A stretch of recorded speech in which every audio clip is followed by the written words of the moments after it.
Hello and thank you for joining us. We begin with breaking news tonight. The Calgary Bomb Squad has been called to deal with suspicious packages in 2 different locations. They don't believe they are connected and no one has been hurt. Part of the Manchester industrial area has been blocked off for more than 24 hours as explosive experts blow up hazardous materials they found there. The area is between 45th and 50th Street on McLeod Trail and north to 1st Street Southeast.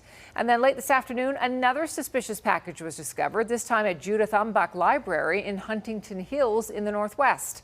Now let's begin with the hazardous material incident in the Southwest. Terry Fikowski has been at that scene all day. And Terry, police are holding controlled detonations where you are. Tara, and police are asking people to avoid the area for public safety and say that you can expect to hear loud blasts coming from the area for several hours and even possibly into tomorrow as they work to destroy a dangerous substance that was found at a local business here yesterday. I can tell you that these blasts and explosions are getting louder and bigger, sending dirt and smoke right up into the air. And we can even feel it up on a hill where we are across the road here on McLeod Trail. Each explosion bigger and louder than the last. Calgary Police's tactical and bomb unit turning the 4700 block of 1st Street Southwest into a controlled detonation zone with a large mound of dirt, wet sandbags, and a truck acting as a barrier to the blast. We were asking around what's happening. They were saying, I thought there was a crime at first, or like there is, but apparently there's a suspicious package. According to police, a local moving company was hired to dispose of several substances, but the chemicals were mislabeled and sat in a package for 10 days. When the company opened the pallet Tuesday, they called 911, and investigators determined the hazardous material included picric acid, which is highly volatile when dry. It's used in labs and is more powerful and less stable than TNT, and was behind the 1917 explosion that destroyed much of Halifax. And when it's transported in the proper packaging, it is safe.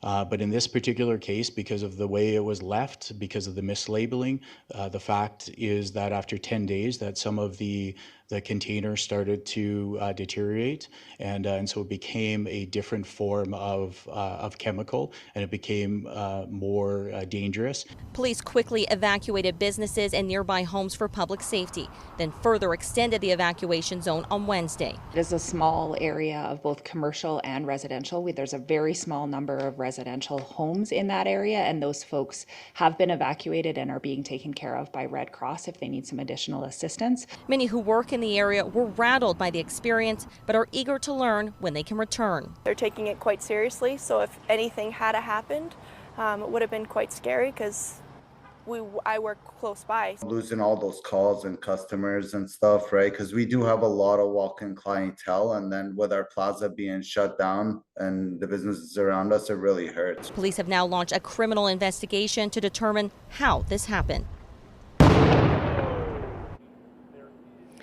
Now, we've heard 6 very loud and powerful blasts since around 1:30 this afternoon. It's unclear how many more are expected, but police say they will pause operations at 10 p.m. and then continue in the morning if it is necessary. They have also issued a no-fly zone in the area until further notice. They're also pausing traffic along this stretch of McLeod Trail while they conduct the blast. Tara, as well, warning that there will be periodic delays along the C-Train's red line, and some bus routes have been detoured as well for public safety.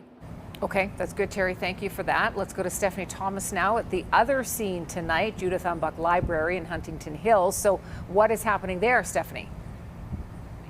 Tara, you can see a police cruiser parked behind me, and the officer is directing people away from the library and from the Thornhill Community Medical Center, which is typically open until 9 p.m. on Wednesdays, but it has closed early because of this active investigation, and there's no indication when either of those locations will reopen. Now, police say they received a call around 1 this afternoon. A suspicious package was located inside the library. Now, this building also has the health center, a social services center, and a day daycare. Now, the first officers on scene decided the package needed further investigation before deciding its threat level. So for now, only the childcare center is open and unaffected, but the rest of the building is going to be closed until further notice. Now, because of resources tied up in the Manchester industrial area, it's not clear how long it will take to determine how dangerous the package here is, Tara.